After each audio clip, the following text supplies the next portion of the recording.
Aujourd'hui, je vais te montrer mes plantes roses. Rose, mauve, dans ces eaux-là. Couleur que j'apprécie particulièrement, qui est assez rare dans les plantes, donc ça vaut le coup d'œil.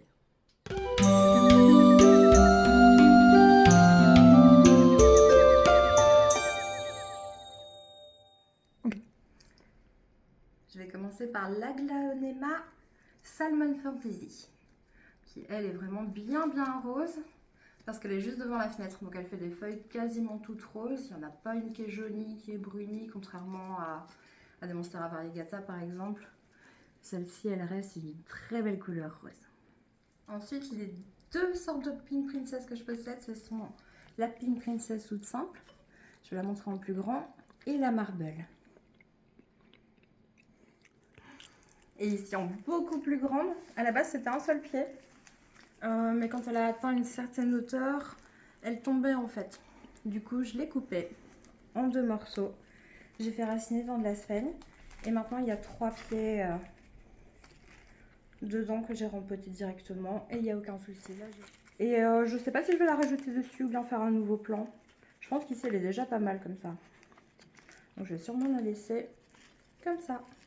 Je reste dans les philodendrons avec la Pink Birkin, qui elle aussi fait des feuilles bien roses. Elle est sous la lampe Terra LED, la TM Pro, et du coup elle fait de très belles couleurs. Toujours au philodendron, j'ai la Strawberry Shake, avec sa tige bien rose, et ses feuilles avec des petites nuances d'orange, rosé, assez pâle. Elle fait vraiment couleur glace à la fraise. On a la Red Anderson Variegata qui vient de sortir une nouvelle feuille super belle. Il y a aussi une Half Moon juste là. Et on a la Orange Princess Variegata. Pareil, super belle couleur. Et une petite feuille en train de pointer le bout de son nez. Et ici on a la Painted Lady qui a bien poussé depuis septembre où je l'ai eu. Je pense qu'elle arrivait juste ici. Et là, depuis que j'ai mis un tuteur, c'est la folie. Hein. D'ailleurs, les racines sortent de partout. Le tuteur, je l'arrose tous les jours pour qu'il reste bien humide. Et ça fonctionne du tonnerre. Hein. Là, je pense que je vais bientôt pouvoir couper. Je vois qu'il y a un nœud sans feuilles là, donc... Oh, bah là aussi. Ok, elle a déjà perdu des feuilles, donc. Mais là, ça ferait une belle bouture de tête. Et je pense que je vais la rempoter avec, comme j'ai fait avec la Pink Princess. Plus récente édition, toujours en philodendron, la Snowdrift. Elle est plus dans les pâles, celle-ci. L'arrière un poilonné plus rose. La nouvelle feuille ici, elle est quasiment toute blanche. Et les tiges sont rose pâle, c'est super joli. Celle-ci, c'est mon bébé d'amour, c'est une de mes plus rares. Elle est devenue vraiment bien rose sous la lampe TM Pro de chez Terra LED. Je la montre souvent sur Instagram, sur TikTok parce que j'en suis très fière. Et c'est philodendron Mikan Pink Variegata. Avec ses belles nuances de rose, de rouge. Elle est devenue vraiment magnifique. Et là, je viens de la bouturer. Parce qu'elle devenait trop grande pour le Mospol et pour son emplacement. Donc, j'ai des bébés actuellement. Et je la trouve trop belle. Et je vous montre les petites boutures que j'en ai fait. Je l'ai coupée en deux. Une avec une feuille. L'autre avec ici déjà 2 feuilles en cours. Je crois qu'elle va être bien rose aussi. Et j'ai mis en sphène la Sphax de chez Cibotanica. Qui est de la sphène qui est faite en laboratoire. Donc elle est ultra pure. Il n'y a pas de petites impuretés et je trouve ça top pour les bouturages comme ça. Ensuite, c'est mon dernier philodendron avec un petit peu de rose. C'est la Ring of Fire Variegata. Du coup, elle a des petites taches comme ça. Orange, rosé aussi. Et alors là, elle est en train de faire une feuille, une fleur, je ne sais pas encore. Je me pose la question.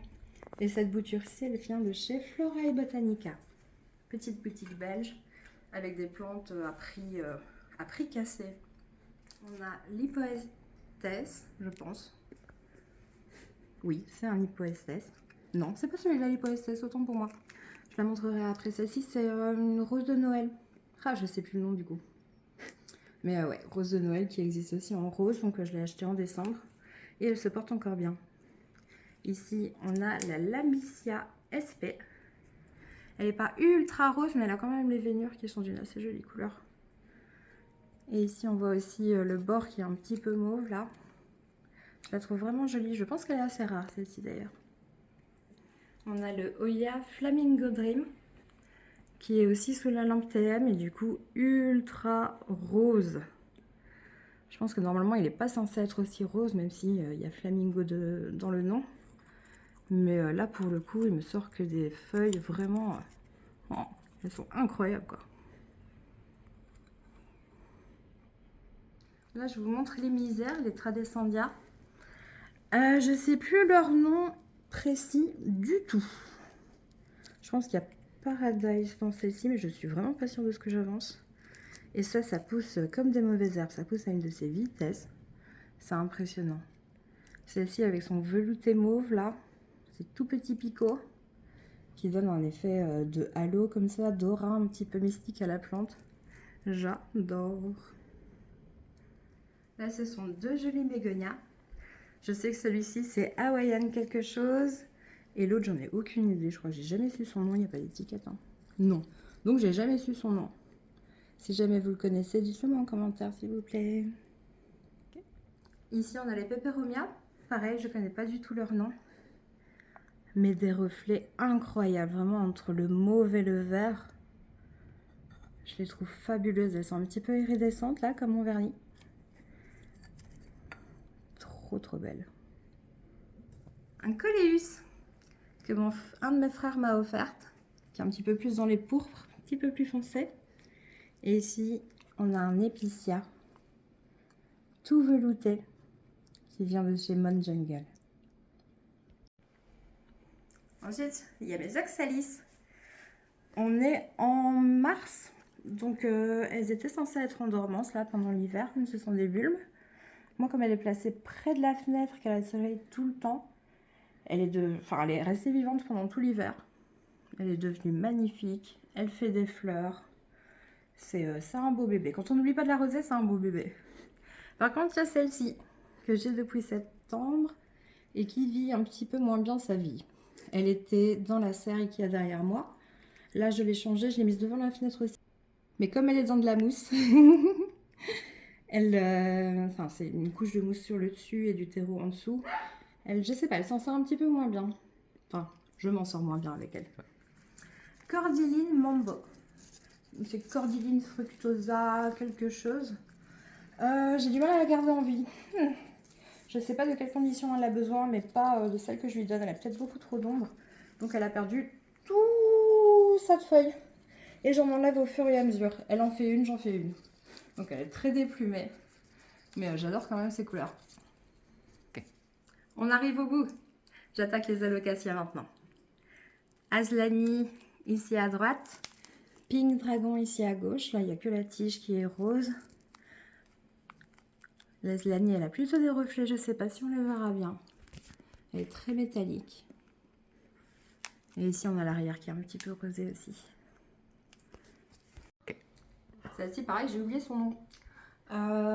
Elle est appelée Alocasia Blackjack. Mais c'est pas son vrai nom, c'est pas réellement une Alocasia. Je vous mets ça en sous-titre juste là. Et là, ce sont les nervures qui sont incroyables. L'arrière aussi est un petit peu rosé. La tige, elle est super fun avec ses petits picots. Et ses zébrures. Trop belle. Pour terminer, les deux plus rares de ma collection.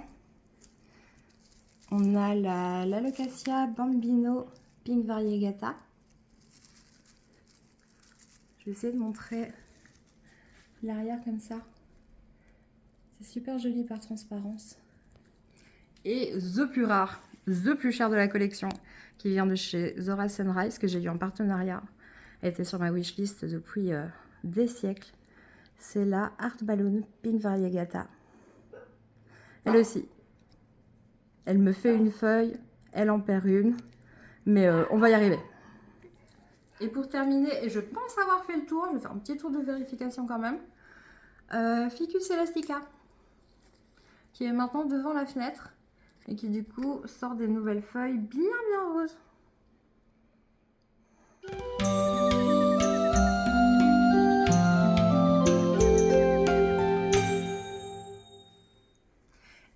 cette vidéo est terminée. Je vous ai présenté toutes mes plantes roses. J'en ai d'autres dans les tons un petit peu plus mauves, mais du coup je ne vais pas les montrer aujourd'hui. Je sais pas combien il y en a, mais j'aime vraiment bien les plantes roses. Je crois que c'est celle que je vais continuer à acheter le plus. J'espère que cette vidéo vous a plu et je vous dis à bientôt.